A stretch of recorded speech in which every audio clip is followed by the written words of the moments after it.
Mes bien chers frères, avance ton doigt ici et vois mes mains. Avance ta main et mets-la dans mon côté. Cesse d'être incrédule, sois croyant.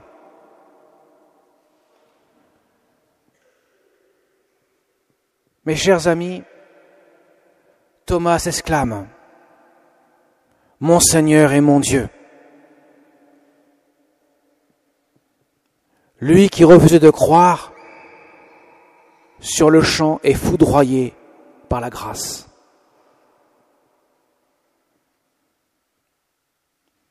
Mais Jésus lui dira, « Heureux ceux qui croient sans avoir vu. Toi, tu as vu. Heureux ceux qui croient sans avoir vu. » Alors c'est vrai que temps en temps, on entend souvent, même souvent d'ailleurs, « Je ne crois que ce que je vois. » Eh bien mes chers amis, je ne crois pas que vous existez. Je ne le crois absolument pas, puisque je le vois. Je ne peux pas croire ce que je vois. Je ne peux que croire ce que je ne vois pas. Parce que la voir est antinonyme de croire. On ne peut pas croire ce que l'on voit puisqu'on le voit. Alors que Jésus veut-il dire quand il dit « Heureux ceux qui croient sans avoir vu » ?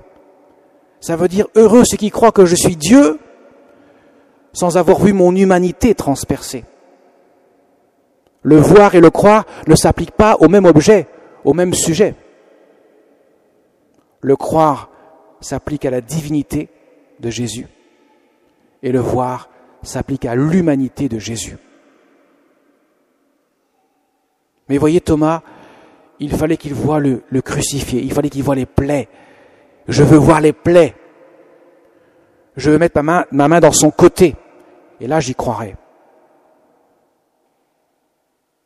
Effectivement, c'est ce qui s'est produit.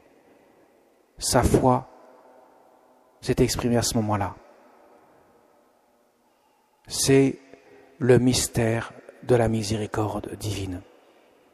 Le cœur de Jésus transpercé, d'où jaillit l'eau et le sang,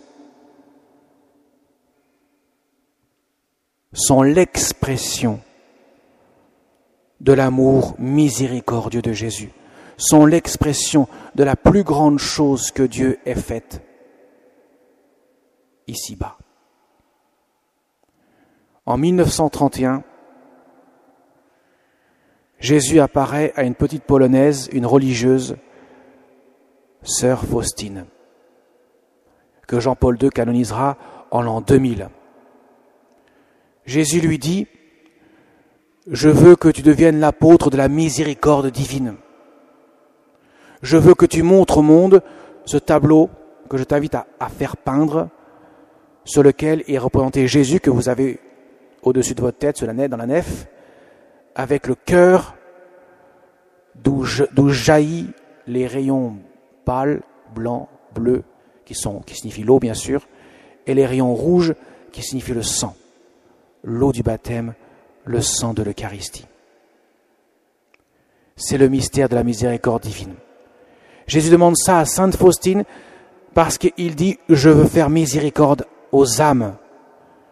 Mon âme est assoiffée des âmes qui me sont chères. Je veux les abreuver de mon amour miséricordieux. » Et il dit à Sainte Faustine, tu sais, le plus grand attribut divin, autrement dit, la plus grande chose qu'on peut attribuer à Dieu, c'est faire miséricorde. C'est bien plus important de faire miséricorde aux hommes pécheurs que d'avoir créé ce monde qui paraît immense. Parce que ce monde a été recréé.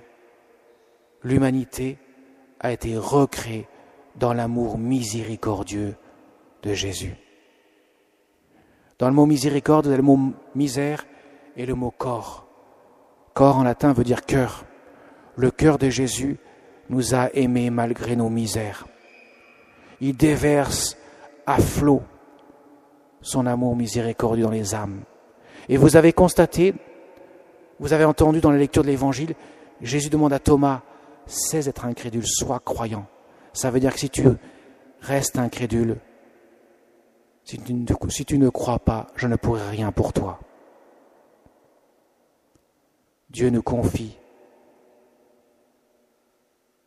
l'audace d'ouvrir notre cœur pour qu'il puisse déverser sa miséricorde. Cela revient à chacun d'entre nous. Dieu ne force pas nos consciences. Au contraire, il les respecte profondément. Mais quand elles s'ouvrent, la grâce fond et transforme le cœur. C'est un changement radical pour Thomas. C'est le premier à confesser ouvertement dans l'Évangile la foi parmi les apôtres. C'est le premier qui s'exclame « Mon Seigneur et mon Dieu ». Lui, l'incroyant, voilà qu'il est le premier à confesser dans l'Évangile « Mon Seigneur et mon Dieu ». Vous voyez, mes chers amis, c'est la confiance en Dieu que Jésus réclame. Voilà pourquoi il demandera à Sainte Faustine de mettre sous le tableau l'inscription « Jésus, j'ai confiance en toi ». Si je n'ai pas confiance en Dieu, Dieu ne peut rien pour moi. La confiance est la marque même suprême de l'amour. Elle conduit à l'abandon et ainsi à se laisser porter par l'amour de Dieu. Elle est l'expression de l'espérance chrétienne. Parce qu'effectivement, la miséricorde divine nous conduit à l'espérance du ciel. Ce cœur transpercé, lorsqu'il a été sur la croix le vendredi saint, une fois mort, Jésus a sauvé le monde. Et Marie, la Vierge Marie, au pied de la croix, reçoit cette mission au même instant, quelques instants avant, de conduire toutes les âmes à Jésus. Femme, voici ton fils. La seule qui partage pleinement ce mystère.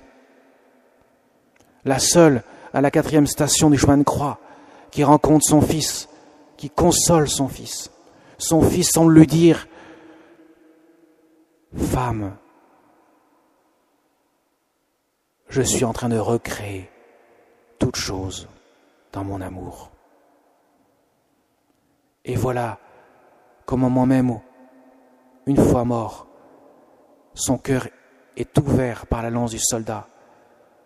Celui de la Vierge douleur est traversé par le glaive, signifiant l'union indissoluble entre ces deux cœurs, comme il y a union indissoluble entre le Christ et son épouse l'Église. Aujourd'hui, mes chers amis, en fêtant la divine miséricorde, nous fêtons le mystère de l'Église, qui est né du cœur de Jésus et qui est fondé sur l'amour. Voilà pourquoi il nous laisse comme commandement le seul, mais qui est absolument fondamental. Aimez-vous les uns les autres comme je vous ai aimé. Le comme je vous ai aimé, c'est la croix, c'est le cœur transpercé. C'est la miséricorde de Dieu. Autrement dit, aimez-vous avec la miséricorde de Dieu. Aimez-vous avec mon amour miséricordieux. Ne vous contentez pas de vous aimer avec vos sentiments, car les sentiments ne suffisent pas, comme les bonnes paroles ne suffisent pas. Jésus demande un accueil de son amour et un acte d'aimer. L'amour de Dieu, portant notre amour, nous conduit ainsi à accueillir le salut. Voilà pourquoi il y a la communion des saints qui se fait nécessairement avec Dieu. La poutre horizontale de l'amour de Dieu porte la poutre horizontale. La poutre verticale de l'amour de Dieu porte la poutre horizontale de l'amour des hommes. C'est Dieu qui nous permet d'aimer, de nous aimer en vérité. Parce que Dieu a déversé sur le monde sa miséricorde divine. La Vierge Marie en était la première bénéficiaire. Eh bien, elle nous conduit à travers ce mystère que nous célébrons aujourd'hui, à l'accueillir pleinement, pour que notre cœur soit cette saveur de la miséricorde de Dieu et que nous puissions ainsi s'exclamer nous aussi, mon Seigneur et mon Dieu. La vie chrétienne, c'est une vie avec Dieu. C'est Dieu qui habite mon cœur par sa présence. Demandons-le au Seigneur de réveiller notre foi pour que notre charité soit plus ardente. Amen.